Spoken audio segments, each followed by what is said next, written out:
नमस्ते दोस्तों, आज इस वीडियो में बात करेंगे केपीआई ग्रीन एनर्जी के बारे में।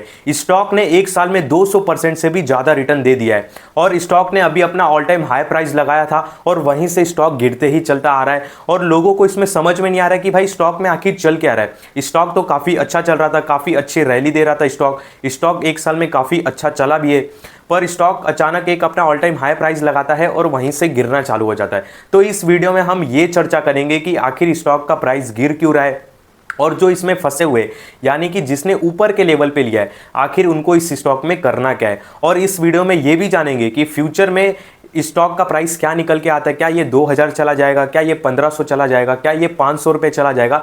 ये सारी बातें इसमें डिस्कस करेंगे। तो वीडियो थोड़ी लंबी हो सकती है, तो आप थोड़ा एडजस्ट कर लेना। पर इस वीडियो में हम कंपनी को पूरा अच्छे तरीके से समझेंगे कि इनके पास ऑर्डर कितने हैं, इनकी कैपेसिटी पावर कितनी है, ये सारी चीज़ें समझने की हम कोशिश करेंगे। तो मैं सीधा कंपनी के आपके पहले कंपनी का जो पीडीएफ है जिसमें इनका डिटेल है उस पर लेके चलता हूँ, फिर स्टॉक के प्राइस पर भी आता हूँ। तो अभी देख सकते हो कि इनका शेयर का प्राइस है 1926 रुपये और स्टॉक 1 वीक में 7-8% गिर चुका है। और क्या बोलते हैं कि इसने अपना ऑल टाइम हाई प्राइस लगाया था 1118 रुपये और वहाँ से गिरते ही आ रहा है। और 1 ईयर में काफ़ी अच्छा रिटर्न दिया भाई, 200-2.5% का 200% से ज़्यादा का रिटर्न दिया है। पहले हम इनके बिजनेस कैपेसिटी वगैरह देखेंगे, उसके बाद हम स्टॉक के प्राइस के ऊपर चलेंगे, नेट प्रॉफिट पर चलेंगे, फिर बाद में इनके पास कितने रिजर्व है, ये सारी चीज़ें हम जानने की कोशिश करेंगे। फिर फ्यूचर में क्या इसका प्राइस निकल के आता है उसके ऊपर भी डिस्कस करेंगे। तो कंपनी के नाम में ही लिखा है कि केपीआई ग्रीन एनर्जी, यानी कि ये ग्रीन एनर्जी के सेक्टर में काम करती है और सरकार का भी पूरा फोकस, एक बात ये नोट रखना, सरकार का भी फोकस ग्रीन एनर्जी पे, तो ग्रीन एनर्जी पे। तो ये पॉइंट से क्या है ना, इस कंपनी को एक एक्स्ट्रा बेनिफिट मिलता है। यहाँ पे देख सकते हो, यहाँ पे इन्होंने रेवेन्यू वगैरह लिखा है, वो हम बाद में देखेंगे। पहले देख लेते हैं कि इनके पास ऑर्डर कितना पड़ा है। इनके पास 2.33 गीगावाट का ऑर्डर पड़ा है। 2.33 गीगावाट कितना होता है? लगभग 2300 मेगावाट। 1000 मेगावाट में 1 गीगावाट होता है। तो इनके पास लगभग 2200-2000 मेगावाट के जितना ऑर्डर पड़ा है। अभी इन्होंने लिखा भी है ऑर्डर इन हैंड। और इनका एक टारगेट है कि 2030 तक इनको 10 गीगावाट का वो क्या बोलते हैं ऑर्डर अचीवमेंट करने का है। इनका 2030 तक का टारगेट है। अभी नीचे आते तो यहाँ पे देख सकते हो, यहाँ पे सारी डिटेल लिखा हुआ है। इनकी कैपेसिटी कितनी है, इंस्टॉलेशन की कैपेसिटी इनकी कितनी है, 473 मेगावाट, यानी कि 473 मेगावाट इनकी कैपेसिटी है। ये 2 सेगमेंट में काम करते हैं, मैं आपको काफ़ी अच्छी तरीके से समझाऊंगा। एक तो ये कैपेटिव पावर प्रोड्यूसर, मतलब प्रोड्यूसर सेगमेंट में काम करते हैं, और दूसरा ये इंडिपेंडेंट पावर प्रोड्यूसर सेगमेंट में काम करते हैं, यानी कि इस लाइन में काम करते हैं। और ये सीपीपी और आईपीपी क्या है मैं आपको समझाता हूँ, फिर इनको कितना ऑर्डर मिला है उसके ऊपर बात करेंगे। तो पहले ये कैपेटिव पावर प्रोड्यूसर देख लेते हैं। कैपेटिव पावर प्रोड्यूसर मतलब उसको बोलते हैं, जैसे कि मान लो कि रिलायंस फैक्ट्री कंपनी है, रिलायंस इंडस्ट्रीज है, तो वो सरकार से बिजली लेती है, तभी उसका इंडस्ट्री चलता है जो ऑयल वगैरह का काम है। पर सरकार की इलेक्ट्रिसिटी पे तो ये डिपेंड रह नहीं सकते। मैं रिलायंस डिजिटल की बात कर रहा हूँ, आपको आगे समझ जाएगा, धीरे धीरे हम आराम से बात करेंगे। तो रिलायंस इंडस्ट्रीज़ की फैक्ट्री है, अब उसमें उनको पावर लगेगा। अब पावर लगेगा तो वो तो सरकार से बिजली लेंगे ऑफ कोर्स, मतलब जो सरकार उनको बिजली देती है या जो हमारे घर में बिजली आती है, नॉर्मल बिजली तो उनको मिलेगी, पर वो बिजली कभी कभी चली जाती है। क्योंकि देखो कभी कभी क्या होता है, एक दिन पूरा लाइट चला जाता है, तो पूरा अगर एक दिन बंद रहेगा लाइट तो उनकी कंपनी को काफ़ी लॉस हो सकता है। या कभी कभी 1 घंटा लाइट चला जाता है तो रिलायंस को काफ़ी लॉस होगा। तो रिलायंस सिर्फ जो सरकार बिजली देता है उस पर डिपेंड नहीं रह सकता है। तो रिलायंस क्या करेगा, खुद का एक पावर जनरेटर बनाएगा, खुद का एक छोटा सा पावर प्लांट बना लेगा, ताकि हमारा भाई इंडस्ट्री चलता रहे। तो वो चलता रहे तो वो क्या करेगा, वो खुद का अपना एक प्लांट लगा लेगा, पावर प्लांट लगा लेगा। तो उसको क्या बोलते हैं, कैप्टिव पावर प्रोड्यूसर, यानी कि खुद का प्लांट। तो केपीआई ग्रीन एनर्जी यही काम करता है। वो क्या करता है, दूसरे को प्लांट प्रोवाइड करता है। सपोज मेरी कंपनी है, मेरे को अपना खुद का प्लांट बैठाना है, तो केपीआई ग्रीन एनर्जी क्या बोलेगा कि हमारे पास पूरा सिस्टम बैठा हुआ है, बस आप अपनी भाई जगह कहाँ पे लगाना है हमको बताओ, हम लगा देंगे, जो भी चार्जेस होता है आप पे कर दो। तो ये कैपेटिव पावर प्रोड्यूसर होता है। तो एक ये सेगमेंट ये बिजनेस में काम करते हैं, मतलब इस लाइन में काम करते हैं। और दूसरा ये काम करते हैं इंडिपेंडेंट पावर प्रोड्यूसर, यानी कि आईपीपी। अब ये क्या होता है, देखो ये 2 टाइप के सर्विस देते हैं, आप ऐसा समझ जाओ, एक कैप्टिव पावर प्रोड्यूसर का और दूसरा इंडिपेंडेंट। तो कैप्टिव तो आपको मैंने बता दिया कि कोई इंडस्ट्री है, उसको अपना पावर प्लांट बैठाना है, तो केपीआई ग्रीन एनर्जी के पास जाएगी, बोलेगी कि भाई मेरे को एक पावर प्लांट बैठा के दो, जो भी खर्चा होगा हम आपको पे कर देंगे। तो केपीआई ग्रीन एनर्जी बोलेगा कि आपका जो इंडस्ट्रीज़ है उसमें 100 मेगावाट का बिजली लगेगा, तो आपका इतना खर्चा आएगा, तो वो इंस्टॉल कर देंगे। तो ये हो गया कैप्टिव पावर प्रोड्यूसर। अब इसमें दूसरा क्या सर्विस दे रही है, इंडिपेंडेंट पावर प्रोड्यूसर। ये क्या होता है, ये एक तरह का मतलब एक ऐसा पावर सर्विस है, सपोज मान लो कि आपको चार्जेस नहीं देना है, जो सोलार पैनल है, जो इंस्टॉलेशन का चार्जेस है, ये सारी चीज़ें आपको पे नहीं करना है। तो कंपनी क्या बोलेगी, यानी कि केपीआई ग्रीन एनर्जी क्या बोलेगी कि आप केवल अपना जगह दो, मतलब जहाँ पे ये इंस्टॉलेशन करने का है सोलार पैनल, आप केवल अपना जगह दो, हम इंस्टॉल कर देंगे, और आपको इंस्टॉलेशन और वो सोलार पैनल का कुछ भी पैसा नहीं पे करना है, आपको केवल जो उसका बिल आएगा, जितना आप बिल कंज्यूम करोगे आपको उतना पैसा देना है। तो इसको बोलते हैं इंडिपेंडेंट पावर। मैं आपको एग्जांपल से भी समझाता हूँ। मान लो कि मेरा कोई इंडस्ट्रीज़ है जिसमें मैं ऑयल वगैरह का काम करता हूँ, मतलब मेरे को पावर की यूज़ होती है। सपोज मान लो मेरी एक सीमेंट की फैक्ट्री है और मुझे पावर का यूज़ होता है, तो केवल सरकार की बिजली पे तो मैं डिपेंड नहीं रह सकता, क्योंकि मान लो किसी दिन सरकार की बिजली एक दिन चली गई, जैसे हमारे घर में जाती है, या 1 घंटा चला गया, तो मुझे तो लॉस होगा। तो फिर मैं क्या करूँगा, अभी मेरे को पावर प्लांट बैठाना है, पर मुझे खर्चा नहीं करना है सोलार पैनल पे या इंस्टॉलेशन पे, ये सारी चीज़ों पे नहीं करना है। तो केपीआई ग्रीन एनर्जी आएगा और मुझे बोलेगा कि भाई आप केवल अपनी जगह दो, मतलब मुझे बोलेगा कि आप केवल अपनी जगह दो, कहाँ पे इंस्टॉलेशन करने का है, जो भी इंस्टॉलेशन का खर्चा और प्लस सोलार पैनल का खर्चा, वायरिंग का जो भी खर्चा आएगा वो हम करेंगे, केपीआई ग्रीन एनर्जी करेगा। मतलब सामान मेरा रहेगा, जगह आपकी रहेगी, पर आप जितना भी बिजली यूज़ करोगे उसका बिजली का बिल आपको हमें पे करना होगा। तो ये हो जाता है इंडिपेंडेंट पावर। तो आई होप आप समझ गए होगे। तो देख सकते हो कैप्टिव पावर प्रोड्यूसर का जो सर्विस देते, उसमें इनको अभी तक ऑर्डर कितना मिला है, 1067 मेगावाट का, ठीक है। और इंडिपेंडेंट पावर प्रोड्यूसर ये जो सर्विस देते हैं उसमें उस सेगमेंट में इनको कितना ऑर्डर मिला है, 1260 मेगावाट का। तो टोटल ये मिला के इनके ऑर्डर कितने हो जाते हैं, 2327 मेगावाट का। इस बात को ध्यान रखना, इनके पास टोटल अब ये दोनों मिला के इनके पास ऑर्डर है 2327 मेगावाट का, पर इनकी कैपेसिटी कितनी है, केवल 473 मेगावाट का। 0.47 दिखा रहा ना गीगावाट कैपेसिटी, तो गीगावाट को अगर मैं मेगावाट में करूंगा तो आपको थोड़ा इजीली समझ में आ जाएगा। तो इनके पास कैपेसिटी कितनी है, 473 मेगावाट का, और टोटल इनके पास ऑर्डर कितना पड़ा है, 2327 मेगावाट का। और ये आगे भी काम आने वाला है, इस बात को याद रखना। मतलब इनके पास जितनी कैपेसिटी नहीं है उससे ज़्यादा इनको ऑर्डर मिले, इस बात को ध्यान रखना। ये आगे रिपीट होगा तो आपको थोड़ा समझ में आएगा। तो इनके पास इतने अभी तक ऑर्डर पड़े, और इसमें लिखा भी है एग्जिस्टिंग ऑर्डर, यानी कि जो पहले के ऑर्डर है वो 866 मेगावाट का है, और न्यू ऑर्डर अभी इनको 201 मेगावाट का मिला है। ये कैप्टिव पावर प्रोड्यूसर का मैं बात कर रहा हूँ। और इंडिपेंडेंट में बात करूँ तो 344 मेगावाट का इनके पास पहले का ऑर्डर है, और अभी के मिला के 916 मेगावाट का ऑर्डर, टोटल 1260 का होता है। और अगर दोनों ऑर्डर की बात करूं तो दोनों ऑर्डर की वैल्यू क्या होती है, 2327 मेगावाट, और इनकी कैपेसिटी कितनी है लगाने की, केवल 473 मेगावाट का। तो ये इनके पास ऑर्डर पड़े, ऑर्डर इन हैंड पड़े, और इन्होंने लिखा भी है कन्फर्म्ड ऑर्डर, यानी कि ये फिक्स ऑर्डर है हमको। बाद में नीचे आते ऑर्डर, अभी समझ गए ना कितना ऑर्डर है इन्होंने, पर अमाउंट नहीं लिखा है कि ये अमाउंट कितने का है, तो मैं आपको वो नहीं बता पाऊंगा। बाद में नीचे आते तो देख सकते हो कि ये केवल अभी गुजरात में ही काम कर रहे हैं। इनको शायद 28 से 30 सालों का एक्सपीरियंस है, इस बात को भी याद रखना। 25 सालों से इस मार्केट में है। तो पर इनका कहना है कि भाई हम फ्यूचर में अपकमिंग प्रोजेक्ट, यानी कि हम एमपी, महाराष्ट्र और राजस्थान में भी फैलने वाले, ये इनका अपकमिंग प्रोजेक्ट है। तो ये काफ़ी अच्छी बात है।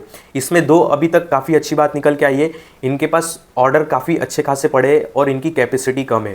तो ये काफ़ी अच्छी बात है, इनकी कैपेसिटी से ज़्यादा इनके पास अभी ऑर्डर पड़े। तो यहाँ पे देख सकते हो इनके अपकमिंग प्रोजेक्ट है, जो महाराष्ट्र में होंगे, एमपी में होंगे, राजस्थान में, यहाँ तक फैलेंगे। अभी ये करंट कहाँ पे है, केवल गुजरात में। और किस जगह पे आप देख सकते हो, टोटल यहाँ पे दिखा रहा है कि 38 इनके पास टोटल साइट है 9 जगहों पे। State Gujarat 38 total number of sites से 9 जगह पे इनकी 38 साइट्स से। अरे भाई ये कहाँ चला गया। तो ये हो गया इनके प्रोजेक्ट वगैरह के बारे में, जो इन्होंने ऑर्डर इनको मिले और कहाँ कहाँ पे ये फैले हुए, ये सारी चीज़ों पे बात हो गया। बाद में यहाँ पे नीचे आते तो इनके देख सकते हो कि ये इन्होंने अपना डाला है फ़ोटो वगैरह जहाँ पे ये काम करते। और हाँ, एक और बात इसमें अच्छा है कि इनका टारगेट है कि भाई 10 गीगावाट तक, यानी कि 10,000 मेगावाट तक इनको 2030 तक टारगेट अचीवमेंट करना है। तो ये भी काफ़ी अच्छी बात है। तो भाई ये देखो इनका हो गया ऑर्डर टोटल। बाकी मार्केट कैप वगैरह हम आगे समझेंगे, इसमें भी लिखा उन्होंने। अभी हम करंट के हिसाब से समझेंगे, इनका ये अगस्त के हिसाब से, हम करंट 23 अगस्त के हिसाब से। तो देख लो भाई, ये इनका कैपेसिटी वगैरह था और इनका टारगेट क्या है, ये सारी चीज़ें थी। आई होप आप समझ गए होंगे। मैं एक बार वापस जूम कर देता हूँ तो आपको समझ में आ जाएगा। और मैंने आपको समझा दिया कि ये दो सर्विस देते हैं, कैप्टिव पावर प्रोड्यूसर और इंडिपेंडेंट पावर प्रोड्यूसर। दोनों का मतलब भी मैंने बता दिया कि कैप्टिव क्या होता है, इंडिपेंडेंट क्या होता है।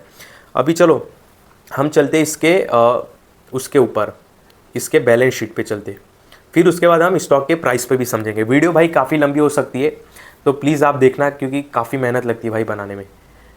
KPI ग्रीन एनर्जी और फ़ोन भी काफ़ी हीट होता है, कभी कभी तो भाई स्क्रीन बंद हो जाता है, फ़ोन हीट हो जाता है, क्योंकि 12-15 मिनट तक कंटिन्यू वीडियो रिकॉर्ड होता है। तो देख सकते हो मार्केट कैप इसका 12,000 करोड़ के आसपास है, यानी कि कंपनी एक स्मॉल कैप की कंपनी है।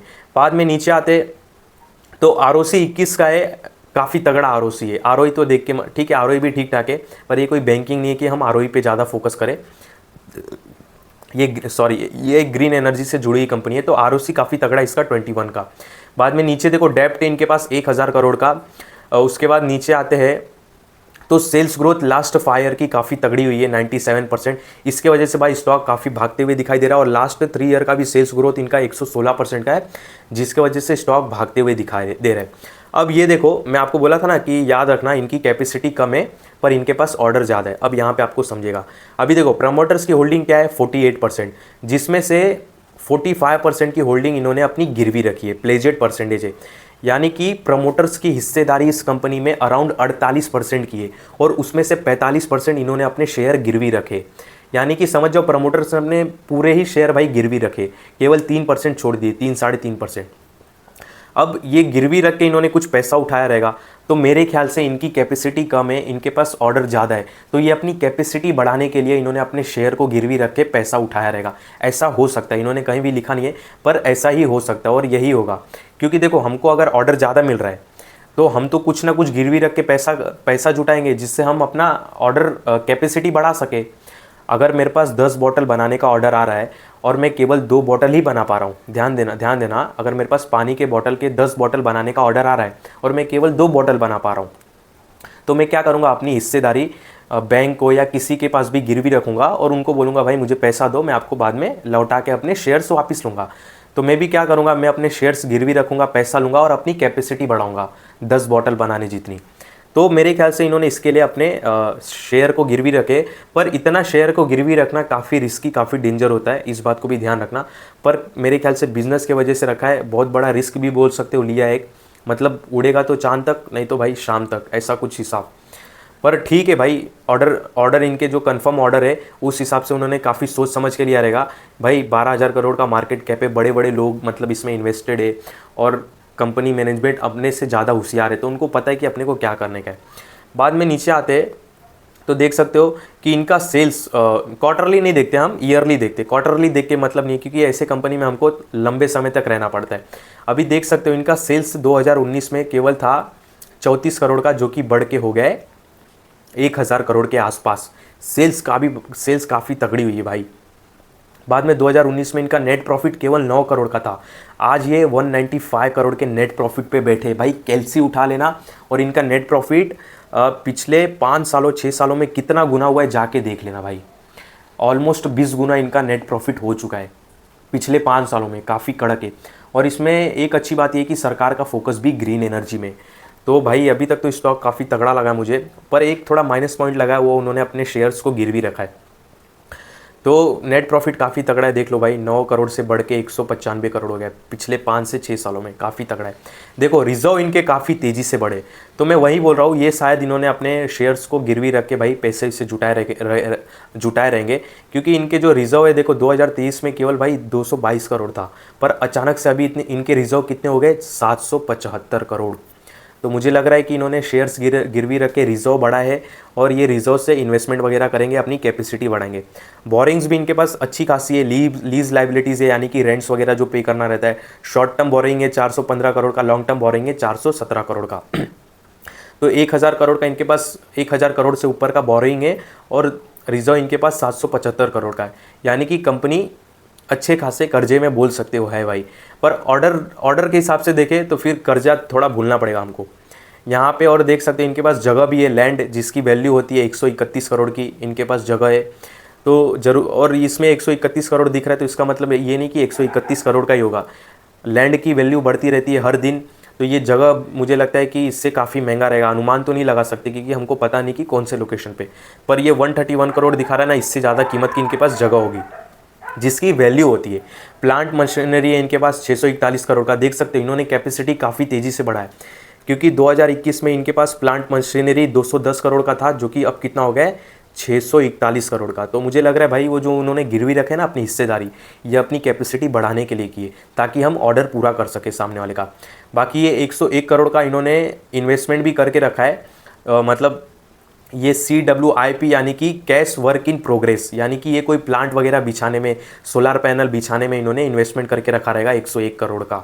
और ये अचानक से हुआ, हाँ, क्योंकि पिछले साल अगर पिछले क्या भाई 2019 से देखो तो 18 करोड़, फिर 21 करोड़ इन्होंने इन्वेस्ट किया था, 31 करोड़, और पिछले 2023 में तो कुछ नहीं किया था, पर अचानक से अभी इनको ऑर्डर मिलने की वजह से मुझे लगता है 101 करोड़ का और इन्वेस्टमेंट कर दिया इन्होंने। तो काफ़ी अच्छी बात है भाई, कंपनी ने अच्छा खासा इन्वेस्टमेंट करके रखा है और फ्यूचर का काफ़ी सोच रहा है, तो ये काफ़ी अच्छी बात है। बाद में प्रमोटर्स ने अपनी होल्डिंग कम की है, देख सकते हो 54% से होके हो गई है 48%, जो कि ठीक ठाक है। FIs ने अपनी होल्डिंग अच्छी खासी बढ़ाई है 6% से होके 12%, और मॉर्गन स्टैनली ने भाई इसमें इन्वेस्टमेंट किया, इस बात को ध्यान रखना, 3.47% अगस्त के क्वार्टर में, यानी कि अगस्त के महीने में।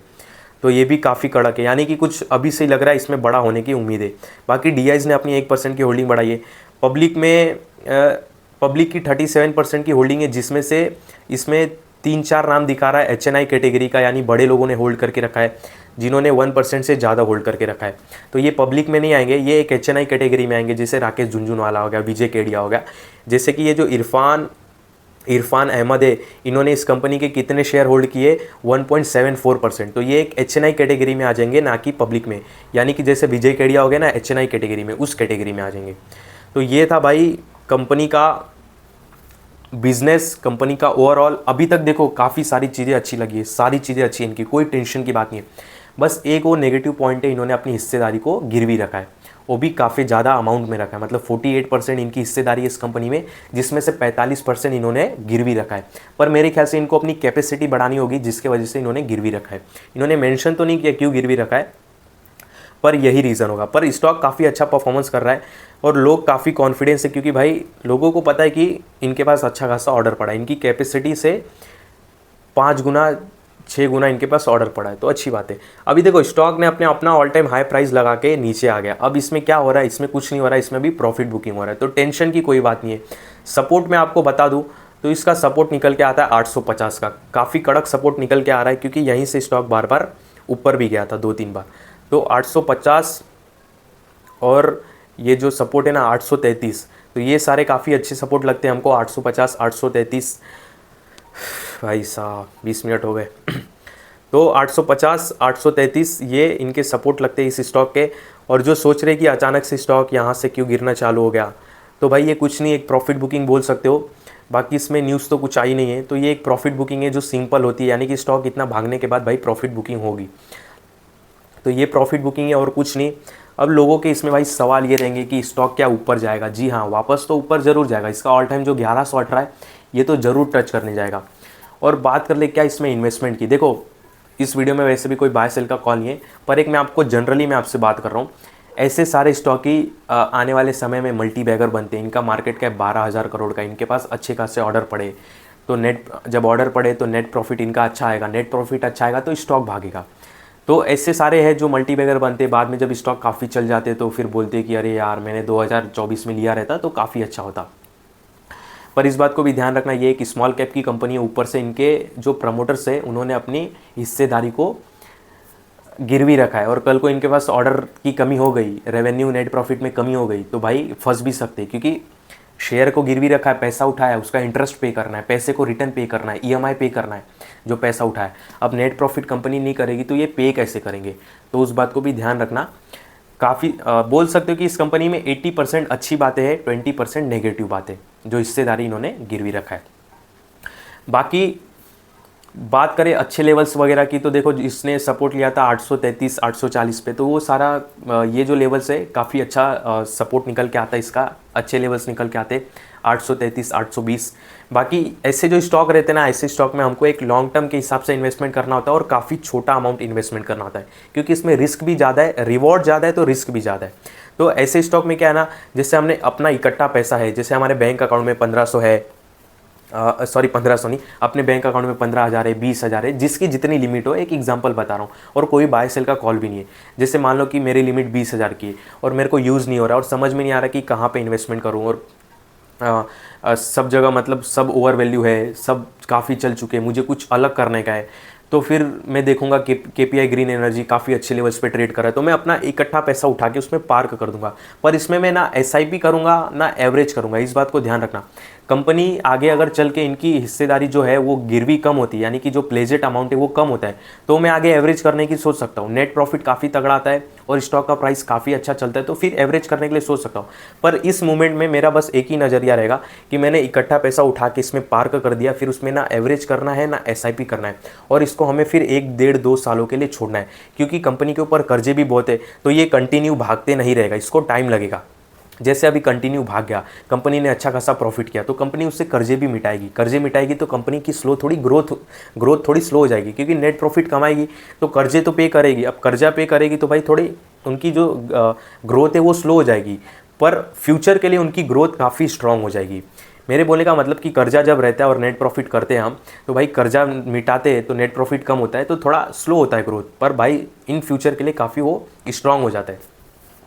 तो ओवरऑल बोलने का मतलब ये है, कंपनी में 80% ठीक ठाक है, 20% गड़बड़ है, और उसके बाद इस कुछ बड़ा फ्यूचर तो इसका काफ़ी अच्छा दिखाई दे रहा है, जिस हिसाब से कंपनी अभी चल रही है फ्यूचर काफ़ी अच्छा दिखाई दे रहा है। तो इसमें हमको इकट्ठा एक पैसा डालना होता है और फिर उसको भूल जाना होता है 2-3 सालों के लिए, इसमें एसआईपी और एवरेज नहीं होता, इस बात का ध्यान रखना। तो ये था भाई केपीआई ग्रीन एनर्जी के ऊपर एक लॉन्ग वीडियो, आई होप आपको अच्छा लगा होगा। और मैं थोड़ा लड़खड़ाया रहूँगा तो उसके लिए माफ़ी चाहता हूँ, क्योंकि भाई कैमरे के सामने और सामने बोलने में काफ़ी फ़र्क रहता है। अगर आप सामने रहोगे तो मैं काफ़ी और अच्छे तरीके से बोल पाऊँगा, पर कैमरे में एक एक चीज़ अच्छे तरीके से बोला जाता है ताकि सामने वाले को समझ में आए।